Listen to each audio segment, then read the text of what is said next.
Welcome. My name is Jim Robinson. I'm the interim dean of the Divinity School, and it is my great pleasure to welcome you all here today for the 2022 Alumnus of the Year lecture, the first in person in a few years.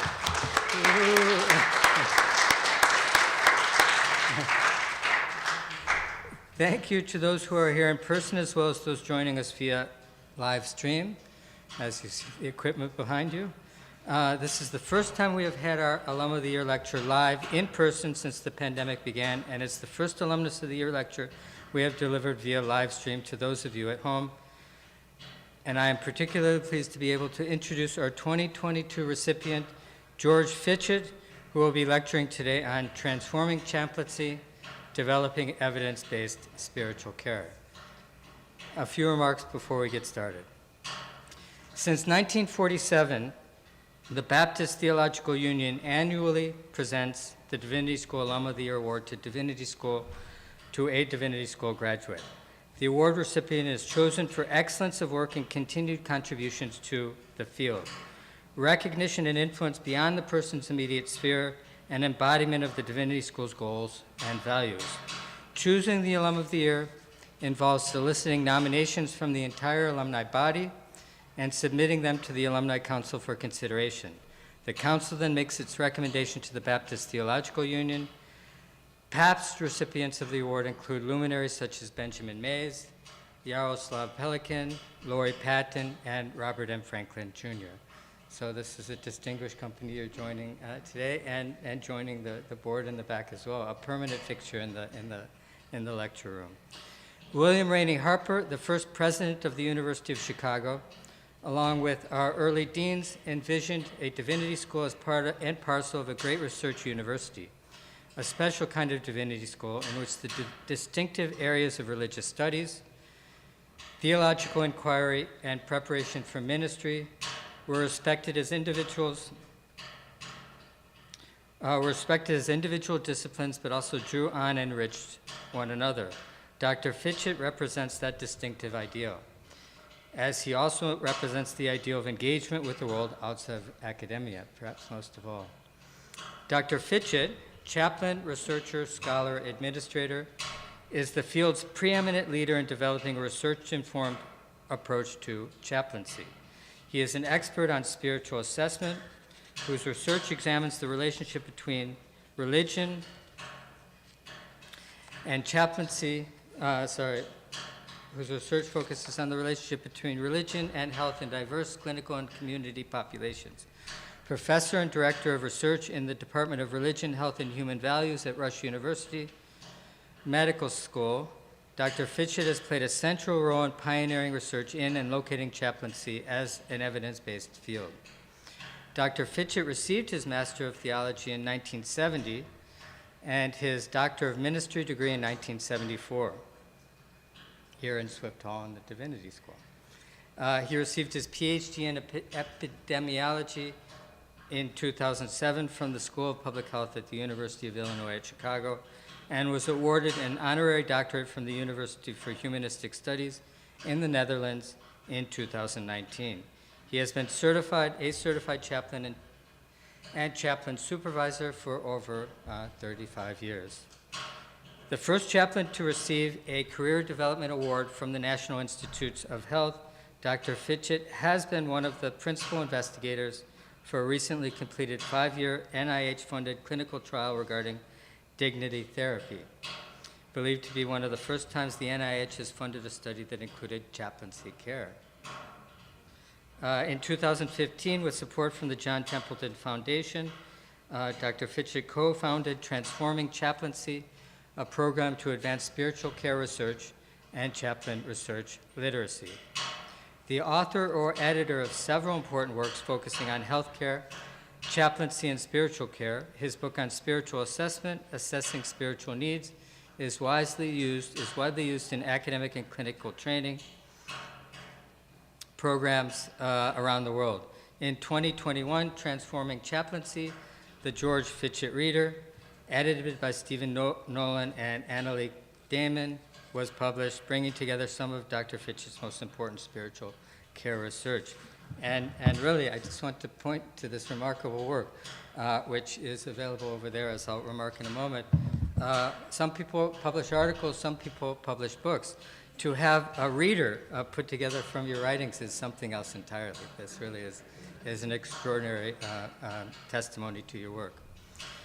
I'm pleased to share that a limited number of copies of this new volume of Dr. Fitchett's work is available on the table outside the lecture hall, in fact, inside the lecture hall. Compiling the best selections of George's work over his long career, this reader explores in depth some of the topics George is sure to speak about tonight, and many more as well. Please do feel free to pick up a copy, which will be available for attendees this evening for as long as we have copies available to distribute. Please join me now in welcoming Dr. George Fitchett, the Divinity School's 2020 Alumnus of the Year.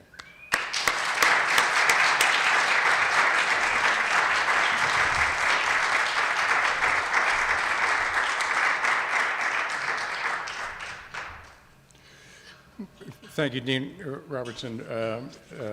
Appreciate your kind introduction.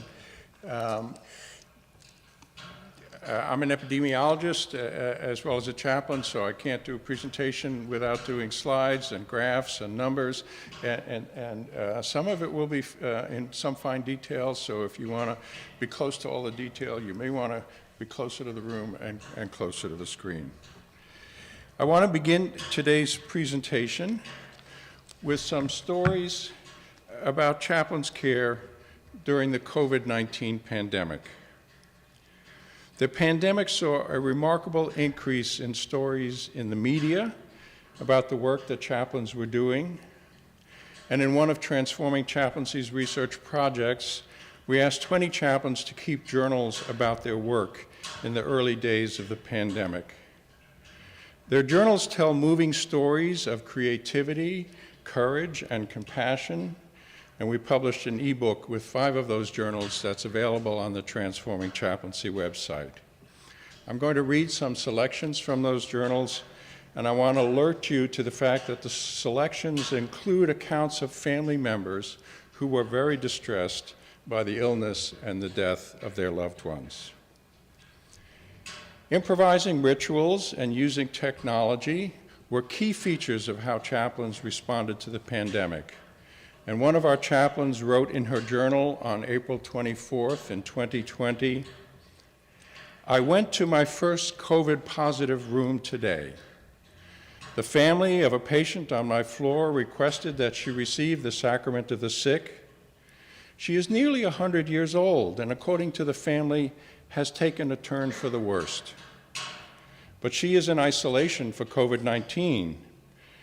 I've recently gotten clearance from our manager to go into rooms when necessary since our personal protective equipment, PPE supply, has now stabilized, but no other chaplains are doing that. And we're extremely protective of our one and only priest. Fortunately for this patient, our one and only priest is also very open-minded. We worked it out that I would go into the room and call him from there on my hospital-issued iPhone while he stood outside the door. And over video chat, he said the prayers, and when the time came, I anointed the patient with the oil he provided." "Are you sure this is okay?" I asked him. "Shouldn't we tell the bishop?" "I don't care," he said, laughing. And he added, "Who anointed Jesus? It was a woman." It was a powerful and affirming experience for me, and hopefully brought comfort to the patient and her family as well. Care for staff became a very significant part of chaplaincy care during the pandemic, and a month earlier, this chaplain wrote in her journal, "Stress affects our staff members differently. Some become more tense and snippy and have shorter tempers and withdraw. And then there's Dr. W., one of my pulmonologists, a critical care doc. He stopped me on the floor today to share the video of the Nashville online choir singing 'It Is Well With My Soul' in its entirety, at full volume, on the ICU floor. I had to resist the urge to look around to be sure we weren't disturbing anyone else, including the other doctor who was trying to dictate notes in his phone in the next cubicle. But it was clearly important to Dr. W. and finding means of connecting with him had been scarce up to this point. So we listened and huddled together at the nursing station while 40 talented musicians blended their amazing voices across 40 different phones. Sometimes chaplains found themselves in situations where the disproportionate impact of COVID on people of color, the double pandemic, was very evident. An African-American chaplain wrote in her journal, "Tonight was a very challenging night for me, to say the least. I responded to a code blue for a patient who had tested positive for COVID-19. The patient was not doing well, and the medical staff made a decision that further CPR would be futile. The doctor was talking on the phone to the spouse when I arrived, and I could hear the spouse pleading for the doctor not to give up on the patient. And the doctor repeatedly informed the spouse that they didn't give up on the patient's body had given up because the patient's heart had given out. I offered to talk to the spouse and suggested that they use this time to provide a final gift to their loved one by sharing with them on the phone how much they love the patient, so that their voice could be the last that the patient hears as they transition from death to life. The spouse agreed to do that, and the doctor gave his phone to the nurses, and the spouse talked to the patient. Eventually, the patient passed away, and the spouse informed their adult child. The adult child and the patient were very upset and did not understand why they could not come to the hospital to see their loved one and why the doctor would not continue CPR attempts. Unfortunately, anger and grief took over the adult child, and the adult child said some very nasty things to the nurse and the doctor and accused the doctor of killing black people. This infuriated the doctor, understandably, and he left the floor, inappropriately lashing out. The chaplain wrote in her journal, "I tried to see both sides. I understood the doctor's anger because he and the rest of the medical staff were putting themselves at risk to save patients' lives. However, I also see the adult child's side. I know that distrust of the medical community by African Americans is based on a history of medical abuse they have suffered throughout the years. I believe that this scenario is going to be repeated again, which is why I shared it with the chaplaincy staff so that they could be prepared."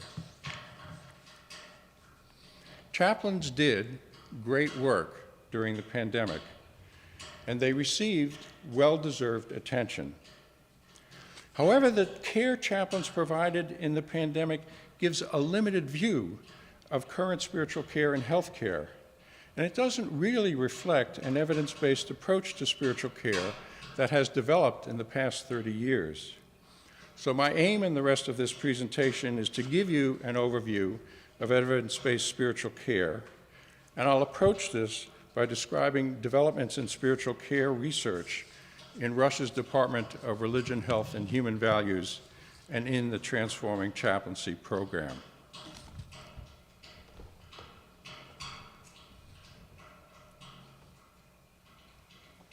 Our research program began in 1990, and you can see the aims that we had on the slide.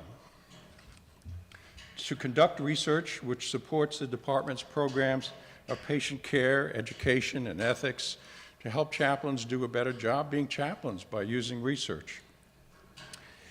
And in the Q&A, if we have time, we can talk a little bit about why Rush was a place where this made sense and what some of the thinking was behind launching the program. Our early studies were involved in some very basic things. One of the first studies that we did with 200 medical surgical patients was to find out who wants chaplain visits, what proportion of patients want to see the chaplain, and how are those patients different from patients who didn't particularly want to see the chaplain. And what we found was that about a third of the patients wanted to see chaplains, and they were notable because they were more religious people, which led us to think Were they patients who actually were in greater need of chaplain visits, or were they just patients who really appreciated spiritual support? We didn't have great measures of spiritual need or religious distress in that study, but the few measures that we had suggested that the patients who wanted to see the chaplains were not necessarily the patients who needed chaplain care the most. One of our other early studies, a small grant from the Fitchett Institute, was trying to replicate some research that had been done that had found that patients in medical rehabilitation, patients with hip replacements, who were more religious, were actually walking farther at the time of their discharge. It had been done at Northwestern University. It had been a fairly small sample. With our grant, we decided to try to replicate it and use it with, do it with a larger sample. And we found that the more religious patients actually had no advantage at the time of discharge in terms of increased rehabilitation function compared to patients who were less religious. But psychologists of religion, Ken Pargament in particular, had begun to develop measures of something. He'd begun to conceptualize and develop measures of something called religious and spiritual distress. And one of the items about religious and spiritual distress was whether or not you were feeling angry with God. And it hadn't been a key hypothesis of our study, but we put that question in the study.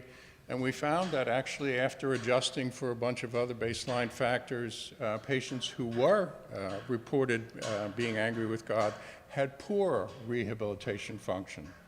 They were a very small percent of the total sample, 5 out of about 100 of the patients, but it was really a kind of notable difference in impeding their rehabilitation. There had been no research about this. At the time we published this, we weren't really sure whether or not this was just a fluke of our sample, but we did put it in the report and we paid attention. And over time, Pargament and colleagues actually began to report similar findings that it really has become a very consistent pattern in other research that religious and spiritual struggle, feeling disappointed by God, abandoned by God, angry with God, feeling a loss of a sense of meaning and purpose in life. It's not common.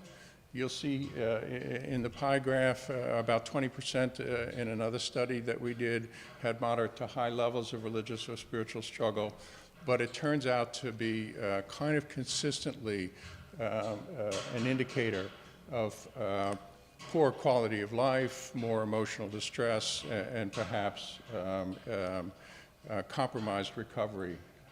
So that led us to think that it would be important to find ways to try to identify patients who were experiencing religious or spiritual struggle early in their hospitalizations. And so my colleagues and I developed one of the first screening tools for religious and spiritual struggle. And you'll see the questions in the screening tool in blue. Is religion or spirituality important to you as you cope with your illness? If someone says yes, then we ask how much strength and comfort are you getting from religion and spirituality right now? And if somebody says all that I need, we feel like they're doing fine, but if they say less than I need or not at all, that's the first red flag for religious and spiritual struggle, and then we also have another pathway.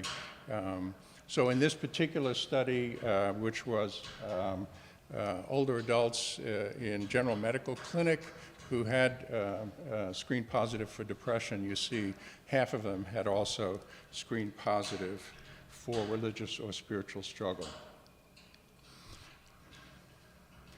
As we were doing this research in the early stages, we were just busy with all the details, getting the surveys right, getting the recruitment right, getting the protocols correct. And then we had time to kind of step back and think and realized that the cultural context in which chaplaincy care was taking place was actually changing in some dramatic ways. And one of those, as you would all well know, is the increased secularization that's happening in our society and in many other places. And so the authority by which chaplains were welcomed into institutions, including hospitals, it was no longer quite clear to what extent care for strictly religious reasons was something that was compelling and healthcare institutions should be invested in. So we needed to begin to think, what's the role of spiritual care in a secularizing society and for people increasingly distanced from religious affiliations. And at the same time that that change is taking place, in healthcare organizations, evidence-based practice is beginning to guide clinical practice throughout the organization. So all the clinicians in healthcare organizations needed to be able to describe what was the evidence by which they were making decisions to do what they were doing, and what was the evidence that what they were doing was actually contributing to the well-being of the patients and families they were serving. And so that awareness of that cultural context and changing practice began to inform our thinking about what did it mean to develop an evidence-based approach to spiritual care.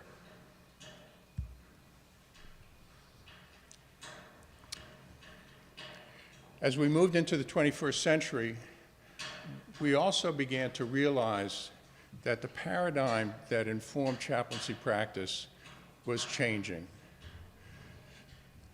Beginning probably in the middle of the 20th century, heavily influenced by Carl Rogers' client-centered therapy, chaplaincy,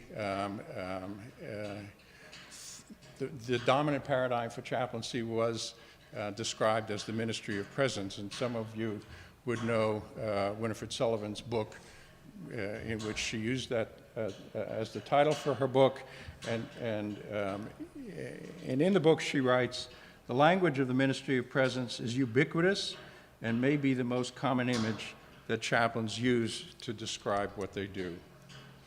Henry Nouwen was an important influence in chaplains' understanding of their work, and you see the quote from Nouwen there about the importance of listening.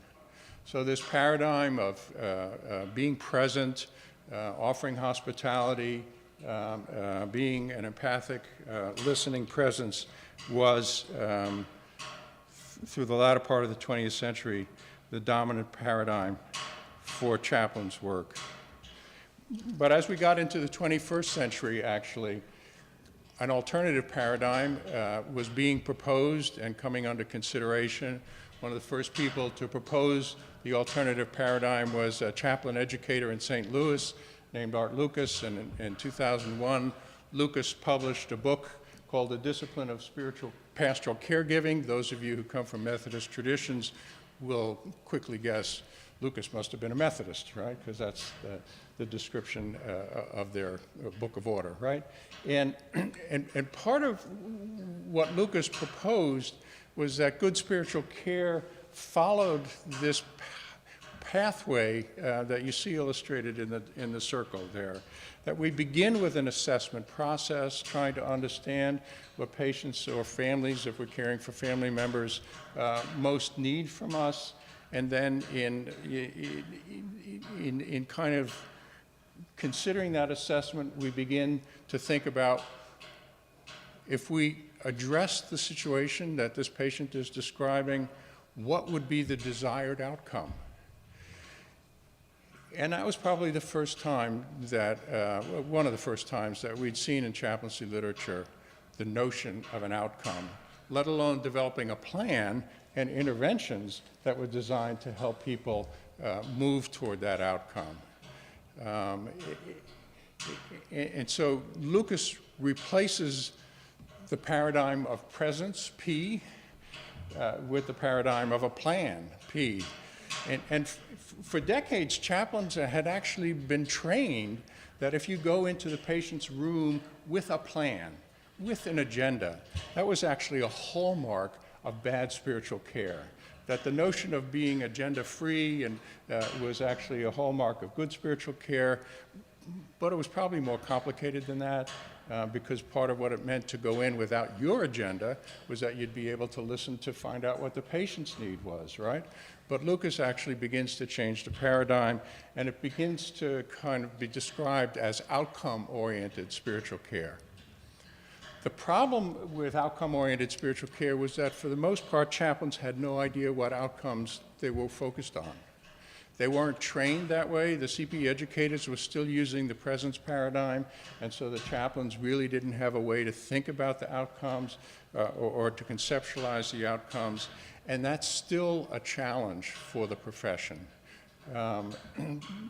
Some colleagues in Scotland who have done some research to try to measure the impact of spiritual care at one point came up with the diagram you see there that kind of offers one summary of outcomes that might be associated with chaplain's care. So this notion of evidence-based spiritual care gets started at Rush. We were kind of unique and important pioneers in the field. We did some early studies. We began to realize, oh, we're doing all of this in the context of some important cultural shifts and paradigm changes. And I'm providing leadership for all of this, but I actually don't have any training and research. The agreement was that at Rush, I wouldn't do any research independently. I would always do research with mentors at Rush who were trained and experienced researchers. We had a lot of great health psychologists at Rush who were good partners, and they were glad to be my mentors. After we had done that for a little over 10 years, I was working with a psychologist who said to me, you have an aptitude for research, and you certainly have an interest in research, but you don't have any training in research, and you're just not going to get very far, so you should get some training. And I said, I'd love to get training. How do I do that? And she said to me, you know the National Institute of Health has training grants. And I said, no, I didn't know that. I knew the National Institute of Health had money to support research, but I had no idea that they had training grants. And these are what are called the K Awards. And so that was probably the first time a chaplain had heard about K Awards, and with her help and the help of others at Rush, I actually applied for one, and on the second try I was successful. And the K Award does support a program of research, but it also supports a program of education, and I had proposed that for my education I would do a PhD in epidemiology at the University School of Public Health, which is only 3 blocks from my office. And so in my mid-50s, I became a full-time graduate student in a school of public health. And you should know that schools of public health have certain similarities to theological schools and seminaries. People at schools of public health are there because they want to make the world a better place. They know it's not going to be easy to do, and they know they're not going to get paid very much to do it. But they were very welcoming of me. There was no one there that knew anything about research about religion and health, but they knew a lot about the epidemiology methods, and together we had a great time. So during that time, I focused less on spiritual care and more on the epi of religion and health. And one of the studies for that work was a study about whether or not a certain measure of spiritual experiences would be associated with a lower likelihood of hypertension. There had been other evidence that suggested that religious involvement was associated with lower blood pressure and lower levels of hypertension for different populations. But this new measure called the Daily Spiritual Experience Scale had been developed by Lynn Underwood and other colleagues, and it talked about the sense of closeness to God. How often during the week did you feel close to God? And I had a sense that that sense of closeness to God could be the key factor associated with stress hardiness among more religious people. And so if people were less reactive to stress, there is a possibility then that they would have less hypertension. And you can see that if my hypothesis would have been true across, going from left to right across the bars, there would have been a decrease in systolic blood pressure for both the white and black women, and it wasn't. We didn't find it. Right, so. On the one hand, that's disappointing. On the other hand, for some researchers, that's just the place where you begin again, and an opportunity for new and interesting research, which for a variety of reasons I haven't picked up and pursued. Another epidemiological study that I was involved with used data from 6,000 older adults in Beverly and Morgan Park here in Chicago. It was called the Chicago Health and Aging Project. And part of what we were doing was following up on research that people who had higher levels of religious involvement had fewer functional limitations. They performed better on measures of activities of daily living and independent activities of daily living. And one of the questions was, would there not only at baseline be differences in the levels of disability associated with differences in levels of religious involvement? In this case, we used worship attendance. But would those differences actually be protective over time against increased disability? And you'll see from the graph, it's a little hard to see, the lines are kind of faint, but the hypothesis about the initial differences were true. People who were more frequent worship attenders did have lower levels of disability, but over time, everyone was subjective as they got older to increased disability. So 2002, 2007 was a great time for me, learning about research methods, getting involved in the epidemiology of religion and health. And as I finished, the profession of chaplaincy really was ready to take the next step into becoming a research-informed profession, and we were then positioned at Rush to be able to provide leadership for that. One of the things that I was looking at during that period of time were a few randomized controlled trials of chaplaincy care. We'll look at a few of them a little bit later.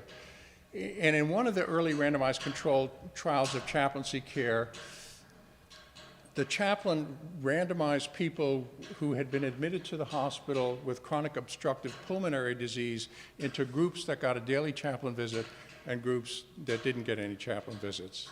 And part of what he found was actually that among the people who had a chaplaincy visit, there was a greater decrease in anxiety. And so a significant finding from an early randomized clinical trial. So if we think about wanting to replicate that, we need to know what happened in the chaplain's visits. And so read the article real carefully, and basically what he said was, I visited patients every day. And that really probably isn't enough to kind of, replicate it. And so I said, okay, we need a thick description of what chaplains do. I bet we'll find the thick descriptions in the chaplaincy case study literature. So this is around 2010. I looked for the chaplaincy case study literature and actually discovered there wasn't any. So I recruited some chaplains who were working in various different places around the country, and I said, what do you think about writing case studies for publications so that we can get a thick description of what you do? So in 2011, the first case studies were published. By 2015, we had the first collection of 9 case studies from chaplains all around the world. The second book of case studies came out in 2018. And our Dutch colleagues caught wind of this, and they decided that this was a great way to strengthen spiritual care in the Netherlands. So they went on to create a national chaplain case study research project in which 60 chaplains who worked in healthcare and corrections and military chaplaincy met in small groups for 4 years to share case studies with each other and to talk about what they were learning from the case studies about what happens in effective spiritual care. So the contrast between the highly quantitative epidemiological research and the case study research, in part, I want you to take away from that the understanding that all these different methods have a place in where we are with developing evidence-based spiritual care. My specialty is the quantitative work, but as you see, I've been heavily involved in the case study research, and many colleagues are very involved in qualitative research about chaplaincy, and all of that is very important. In the midst of all of this, I was having conversations with my friend and colleague Wendy Cadge, who's a professor of sociology of religion at Brandeis University. And we were trying to think about what it would take to really help chaplains move into research about spiritual care. And we realized that the resources that were available in most chaplaincy departments and resources that were available in professional chaplaincy organizations were just not going to be sufficient to actually really advance research about spiritual care. So together we approached the Templeton Foundation with a proposal to try to advance chaplain research literacy and chaplaincy research, and eventually the Templeton Foundation, along with all the professional chaplaincy groups in the United States, gave us $4.5 million, and in 2015 we launched the Transforming Chaplaincy Project. A key component of the project was actually to develop the capacity to be involved in a fairly high-level research among chaplains. We now call them chaplain researchers, but before this, the term had hardly been used before, and here are most of the people. The fellowships that we created for them allowed them to go to get an MPH degree at a school of public health of their choice, that was the core component of the chaplaincy, the Transforming Chaplaincy Templeton-funded phase.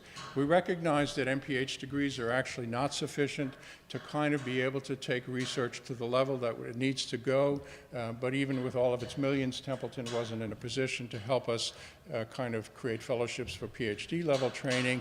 So we crossed our fingers and we hoped that actually a number of these people would find their ways to PhD programs.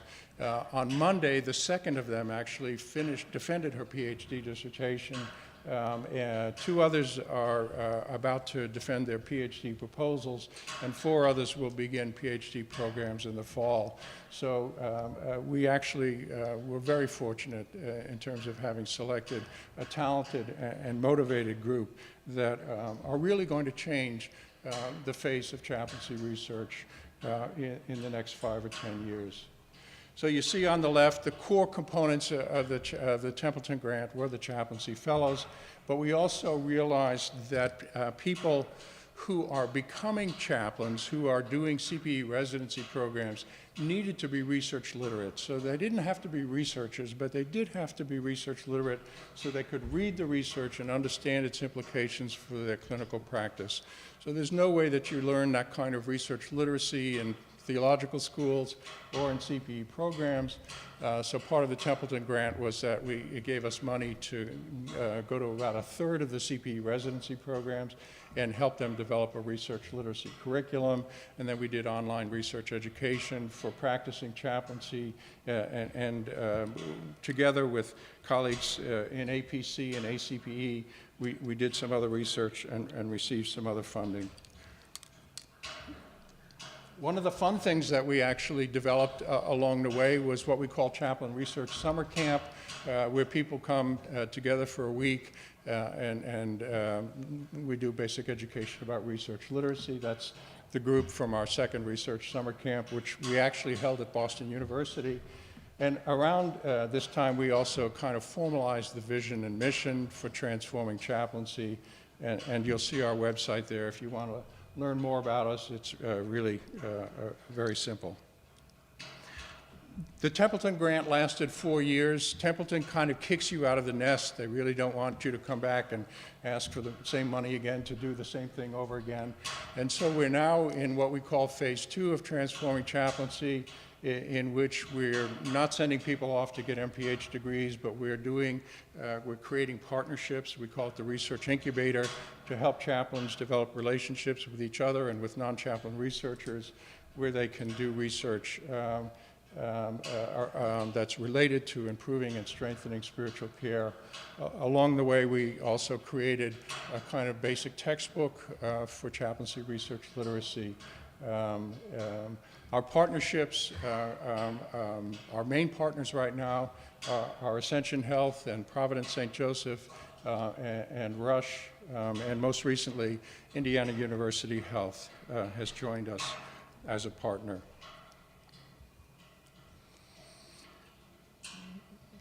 So what are the next steps? Where do we need to go in chaplaincy research? Back to the pyramid, back to evidence-based medicine, evidence-based clinical practice.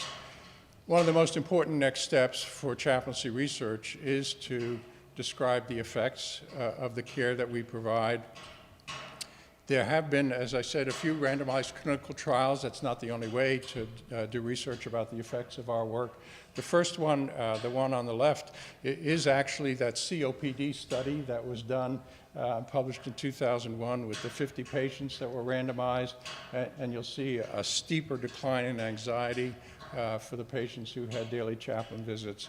The other graph is around a group-based chaplain-led intervention that was developed initially for veterans combat veterans who were experiencing symptoms of PTSD, and they compared the intervention has as a core component discussing the ways in which being in combat and other traumatic experiences have had an impact on the ways in which people make meaning or their religious affiliations. And it's called Building Spiritual Strengths. The core developer is a psychologist in the VA whose name is Irene Harris, but she's partnered a lot with chaplains in this. And you'll see there that they compared the Building Spiritual Strengths intervention, which is the red line, to a usual practice around person-centered group therapy for the veterans. And the Building Spiritual Strengths intervention was at least as effective in reducing clinician-rated symptoms of PTSD and probably slightly more effective. So randomized clinical trials aren't the only way for us to describe the benefits of chaplain spiritual care, but it's an important way, and other research that describes the effect of our care is really one of the important cutting edges that we need to be pursuing. Probably the second most important cutting edge for our research is back to the conversation about secularization. What's the impact of secularization on the way people find meaning and on the role of chaplains in helping them find meaning and cope in the context of serious illness? And so what does it mean to provide spiritual care for people without religious affiliations? You'll see on the right-hand side data from a study of over 400 patients and families who were hospitalized at one of 16 hospitals run by Ascension Health in Indiana. And one of the questions they were asked during their hospitalization was to what extent they wanted to see a chaplain. And you'll see that 93% of the patients and families who participated in the study said they would like at least one chaplain visit during their hospitalization. I don't know how many of you work in spiritual care or work in hospitals. That number is stunning. That's essentially everybody. Is there something about Hoosiers that actually makes them fond of chaplains, that makes that number so high? Or maybe it's that they're in Ascension hospitals, and there's crucifix on the wall and other indicators of the importance of faith. It's just, we need to replicate it in Las Vegas or something like that to see whether or not the kind of similar findings would be there. But the other finding that's really stunning, right, is that they had the ability to determine among the 400 plus patients and families who had a religious affiliation and who didn't.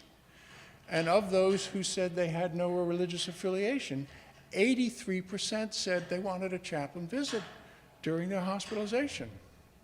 Well, what are we to make of this, right? It does suggest that spiritual care is not just for people embedded in congregations, but it's an area where we need to do a lot more research.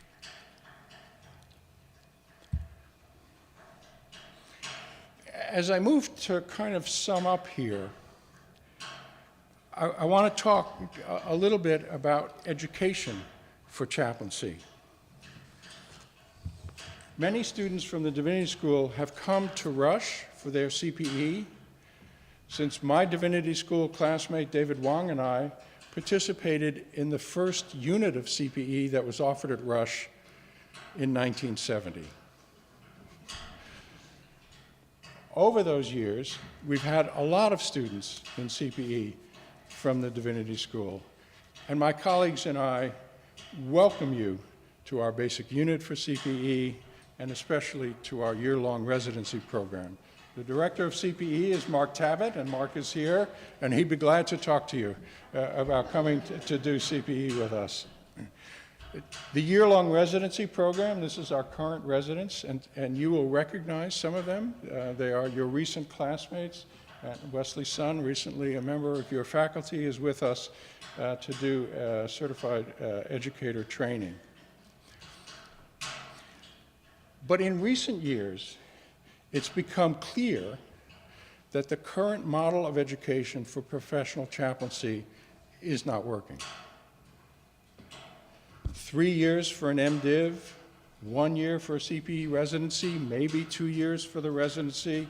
It's just too long, and it prevents many people who might be interested in chaplaincy careers from moving down that road. The academic component of chaplaincy education that takes place in theological schools and seminaries and the clinical component of chaplaincy education are siloed.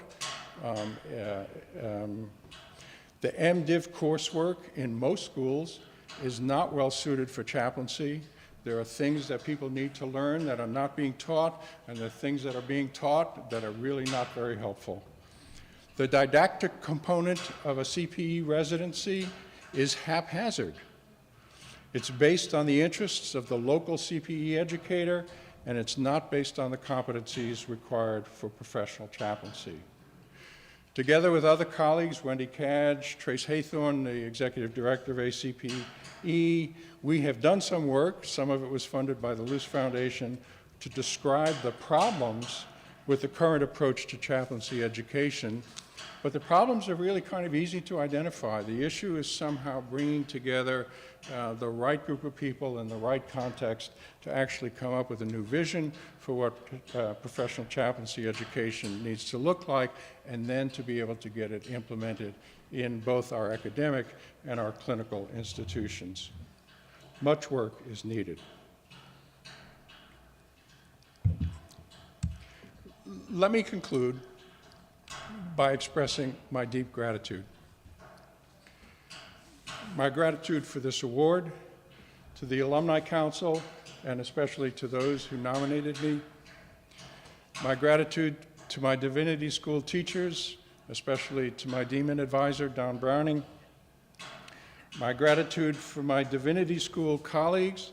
You'll see on the right-hand side what the D-Min class looked like in 1971. We formed some very close relationships that continue to be dear to us. I want to express my gratitude to my Rush colleagues, and especially to the leaders of the Department of Religion and Health and Human Values at Rush. Without the leaders' support for the initial idea about developing a research program, and then for all the steps that it's gone through, this just would not have happened. I want to express my gratitude to actually all of my research partners, and particularly to Wendy Cadge and to other partners in the transforming chaplaincy process. And gratitude for friends, some of whom are here, and to my family for all of this work. Thank you.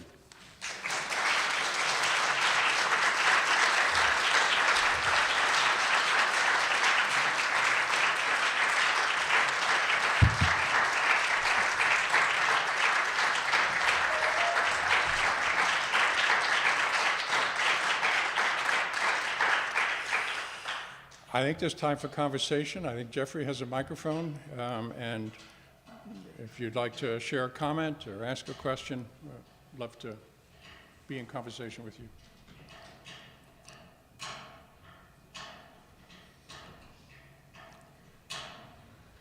When I did my CPE 10 years ago now, I spent the vast majority of my time in the emergency room with families, far less with patients. I'm curious where thinking about the outcome goes when you're thinking about the outcome with someone who's not sort of the identified patient that the healthcare system sees. Yeah, no, thank you, Madison.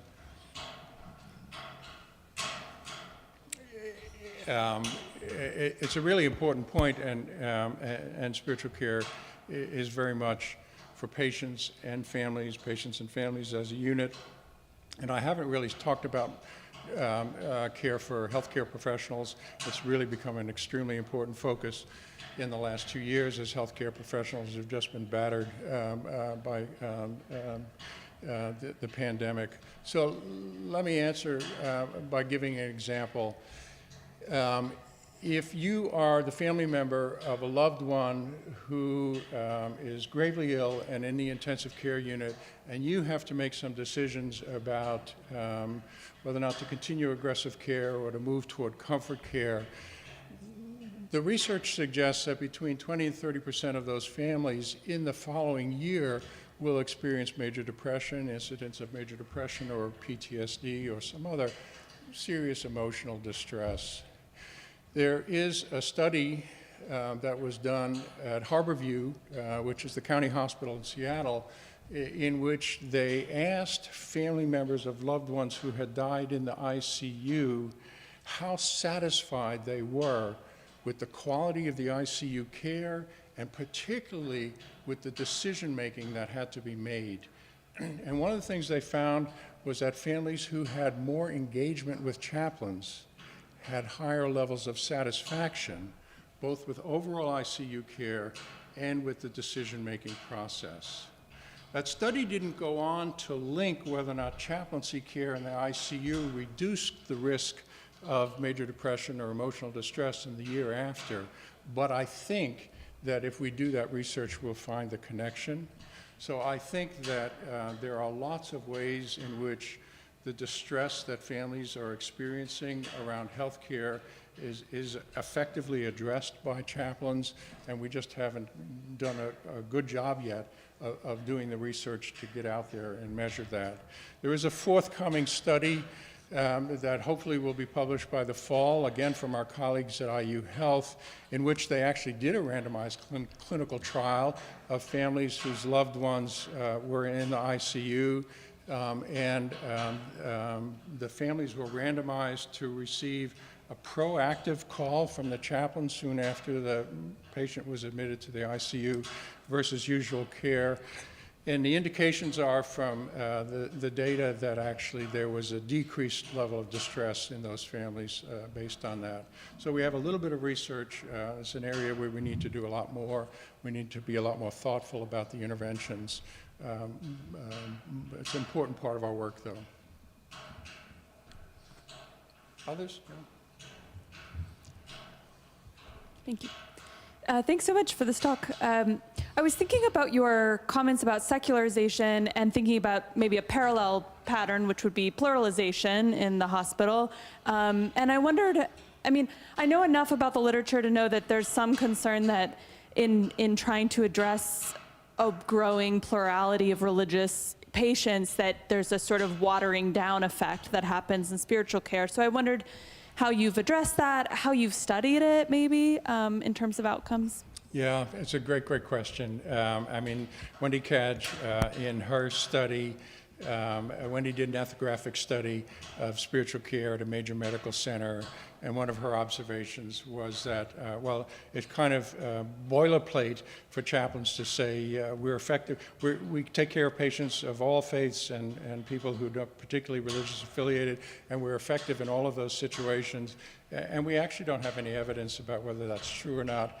And Wendy's observation with some cases led her to think that it might not be completely true.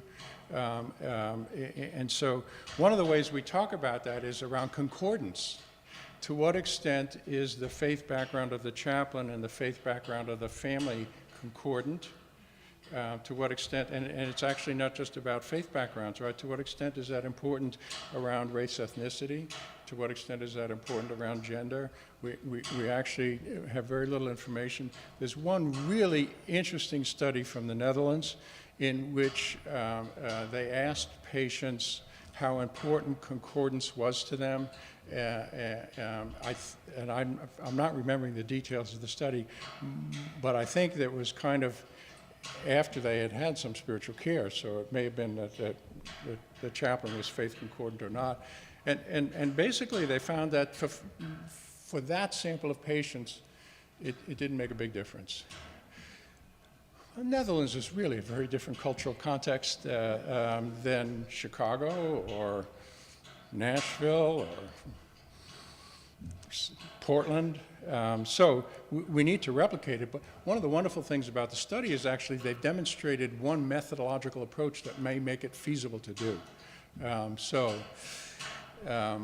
You know, it's one of those things on our to-do list. It's moderately high on the to-do list, and you know, kind of shameful self-promotion here. You know, if the Baptist Theological Union has a few million that you don't need, we actually could do that study.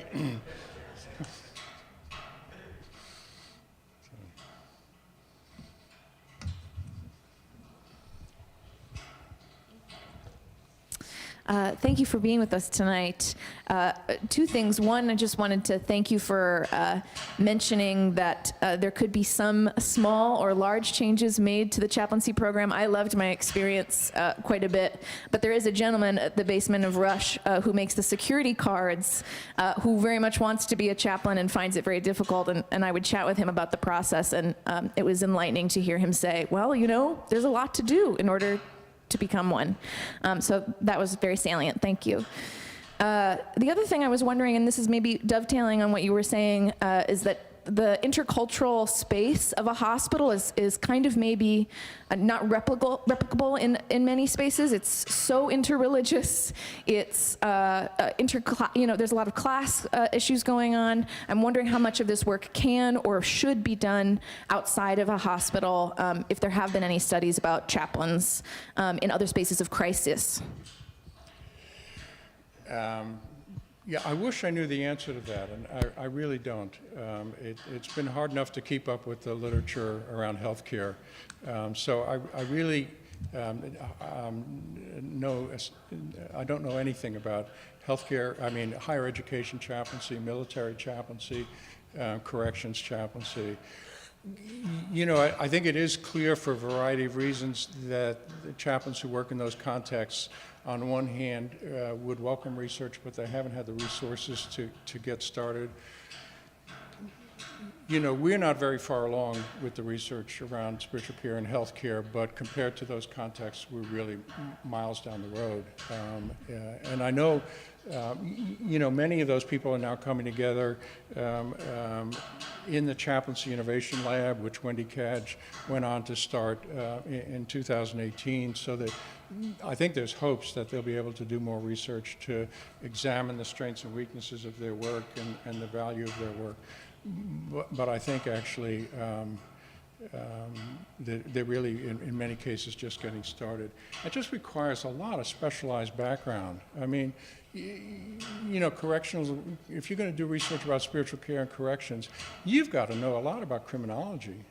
And just because you're good at healthcare research doesn't mean you know a thing about that, or you know, the healthcare, higher education involvement context around what are the kind of developmental, emotional, spiritual crises that are associated, you know, with young adulthood, and how does higher education chaplaincy address those things? So just whole other areas of specialization and expertise. So it's going to.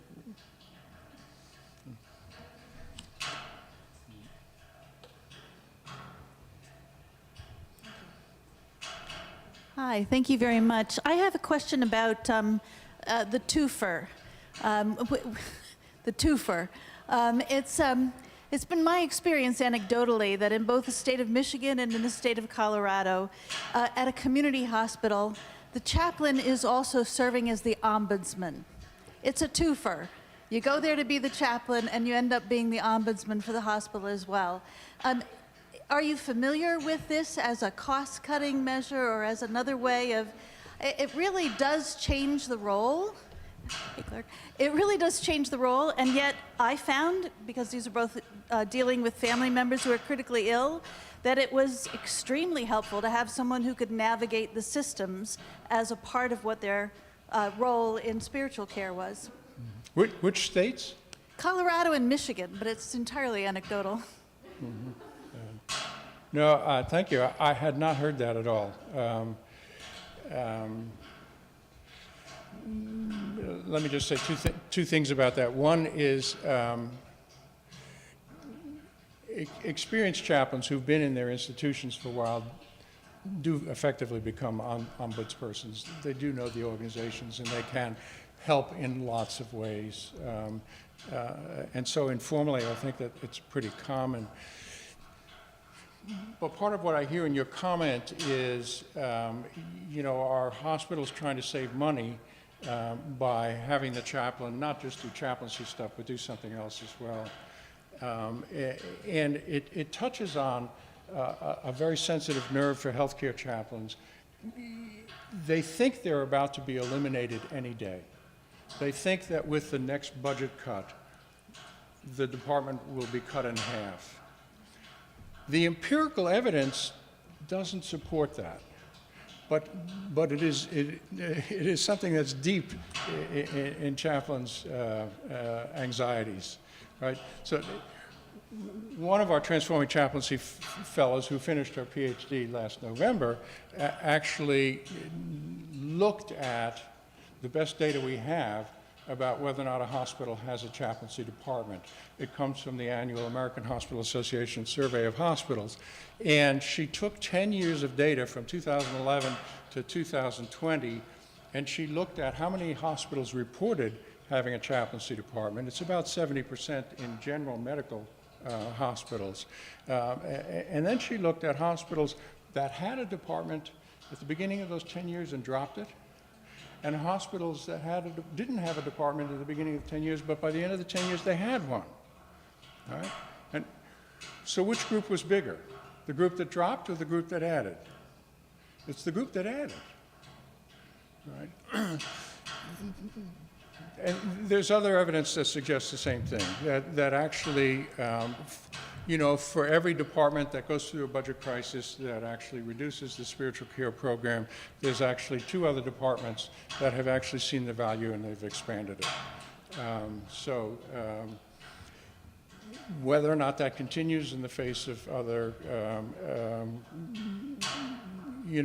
tight money situations, we'll have to see.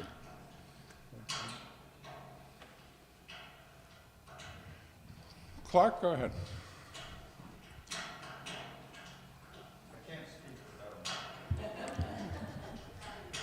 Early on in your remarks, George, you used the phrase religious struggles. That's, in my mind, kind of wanders off toward 2 distant horizons. And I just wondered, on the one hand, it could be the patient who is lying in the bed looking back and saying, has my life meant anything at all? Mm-hmm. On the other hand, it could be the patient lying in the bed and saying, my parents' religiously articulated understandings of gender identity are driving me crazy. So when you use the phrase, how are you using it? Yeah.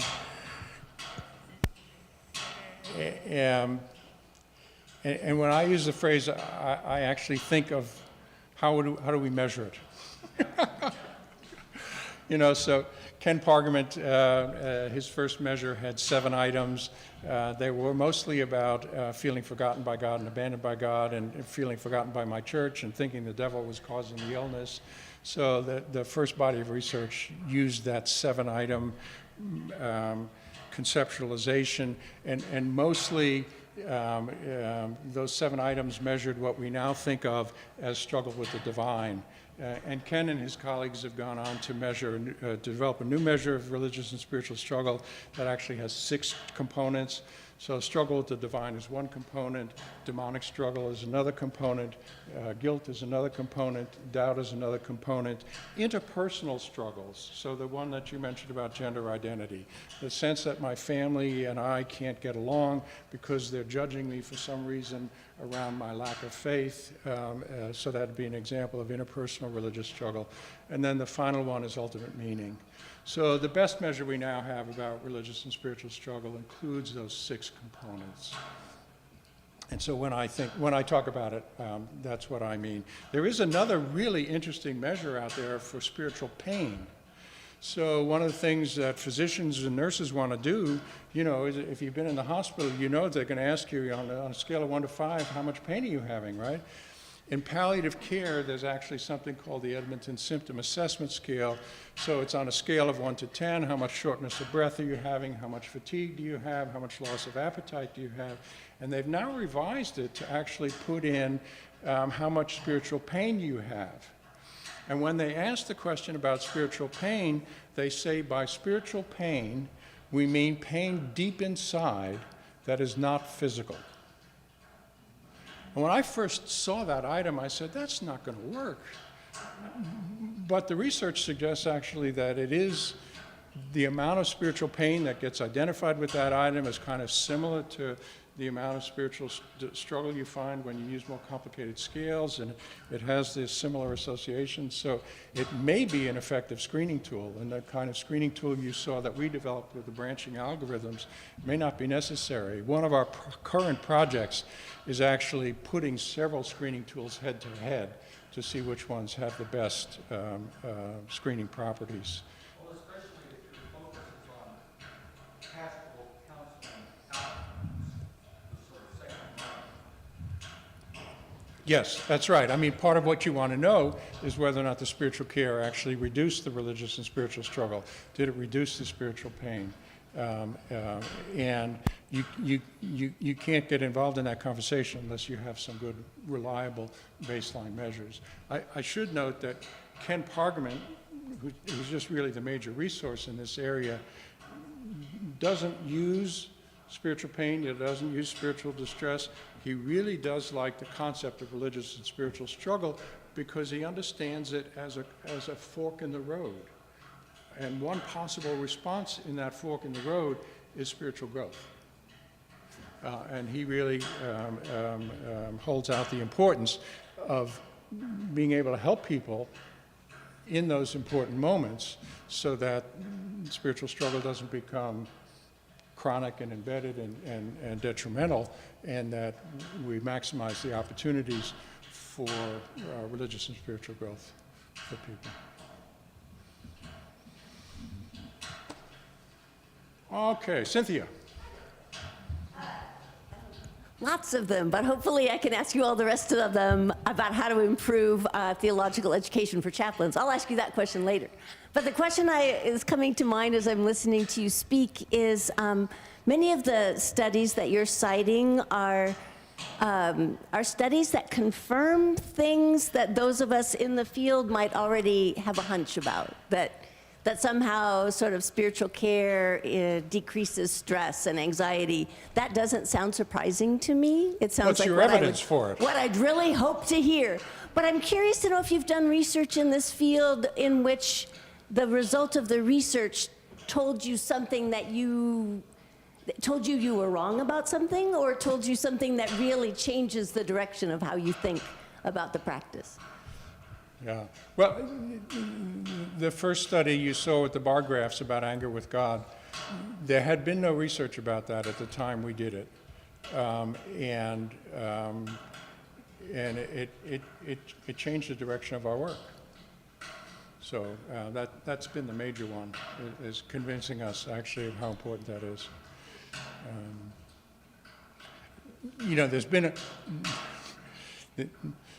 There is a pattern of my research that actually does not confirm well-established beliefs. So that same study about rehabilitation patients, we did not confirm that more religious rehabilitation patients had better rehabilitation outcomes. We didn't find it.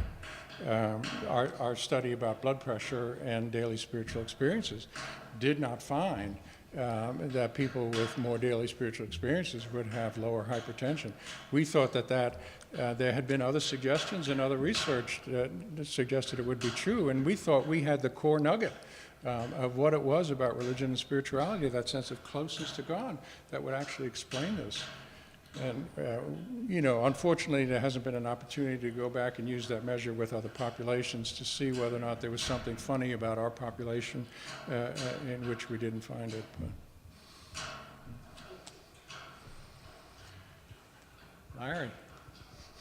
This is an institution that has had tradition that goes into the category of empirical theology from its origins, actually. And with the contention that an appeal to experience or from data, whether it's social scientific or psychological, whatever, could lead to some theological construction. So as someone who is an empiricist, in your case, do you think there are theological conclusions that you could make or suggest that would move us beyond inherited theology and give us a better sense of how we live in the modern world? I hope everyone was able to hear Dr. Greenfield's question about to what extent are what we're doing actually in the tradition of empirical theology, in which what we're studying actually would inform theological reflection. I periodically have had time to do some reading in empirical theology. I remember Johannes van der Ven, who was a professor of pastoral theology in the Netherlands, I'm forgetting exactly when, started a journal of empirical theology. And when I read that, I said, oh my gosh, I need to know what he's doing and learn more about this. But the work that I've been doing has actually taken all my time, and I haven't ever been able to do it. The one note that I would kind of call on, right, is that we're approaching the 100th anniversary of the beginning of CPE, right? And who's the person who was the first CPE educator? All right, Anton Boyson, right? Who started the first CPE units in Massachusetts, but by 1932 he was here, right? He was at Elgin State, and he was an adjunct faculty member at Chicago Theological Seminary. And the Boyson archives, when Boyson died, his archives moved to the Chicago Theological Seminary. But Boyson was an empirical theologian. He really was trying to, and what was unusual about Boyson compared to the CPE educators who came after him was that he was a researcher. He was a case study researcher. The core of his work is about 180 in-depth case studies of patients with severe mental illness and the role of religion in their illness. And he had a hypothesis that for certain patients with certain kinds of symptoms, that the mental illness was actually not organic mental illness, it was a religious problem-solving experience. And out of that, he did some reflections on empirical theology. But there isn't anyone I know who's working in the field who has the training to do both. But it is, I think, an interesting and important area, and hopefully some others will be able to pick that up.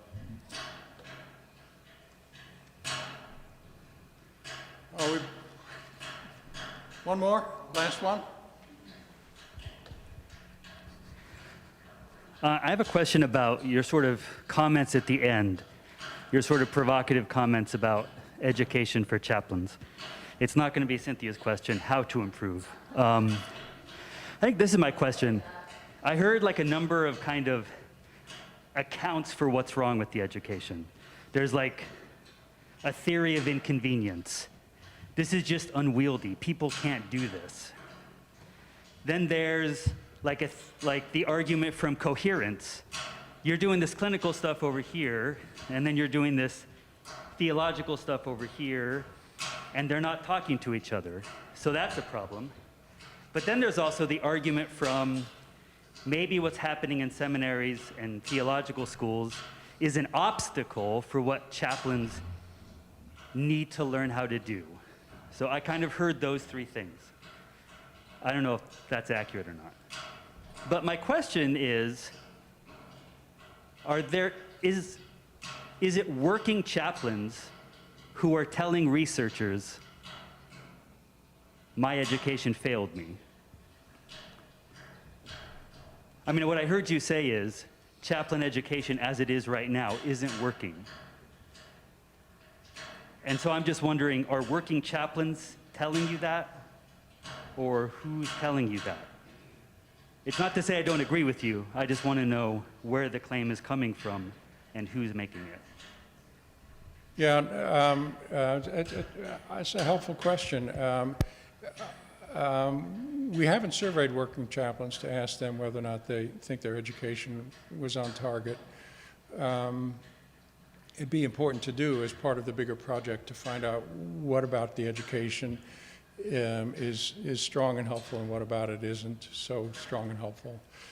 So it would be, I think that those opinions come from people who are working, like myself and others who are working in the field, who have a sense that when people come out of a CPE residency program, it kind of haphazard as to whether or not they've actually gotten the training that they need to have all the competencies that they need to have. So more a matter of expert opinion, which, as you know, from the evidence hierarchy, pretty low on the hierarchy, isn't it? Did you want to say something, Margaret? Has there been research on interventions, like we know certain has there been research, can you hear me, on what interventions are effective in what situations or for what problems? You know, we know mindfulness-based stress reduction will work with anxiety and depression. What have chaplains, is it at that point yet where outcomes and... Okay. Yeah, no, we're not that far down the road. I mean, you know, the building spiritual strengths graph that you saw would be an example of some of the best work that's being done. So comparing a chaplain-led, spiritually oriented group intervention for combat veterans compared to the usual practice. But, you know, that's beginning with a particular population around which certain identified problems you know, have been described, and the interventions have been built specifically for those problems. You know, so the intervention, the IU health intervention with the families in intensive care, again, was built specifically for families who are in situations where they have to do surrogate decision-making for ICU families. So the interventions have been really pretty situation-specific. The one example that's not quite situation-specific is a life review, a spiritual life review intervention, which is called Hear My Voice. Chaplain researcher Catherine Peterman from Mayo developed it to kind of help people talk about their spiritual life journey. It's audio recorded, it's transcribed, it's edited, it's given to them to then give to family and loved ones. And it was originally designed for patients with serious brain cancer whose cognitive decline was going to prevent them from being able to share their legacy at some point with their family, and this way the legacy was maintained and could be. And the question is, to what extent are there other populations for whom that kind of intervention would be equally helpful? But we haven't had a chance to do the research.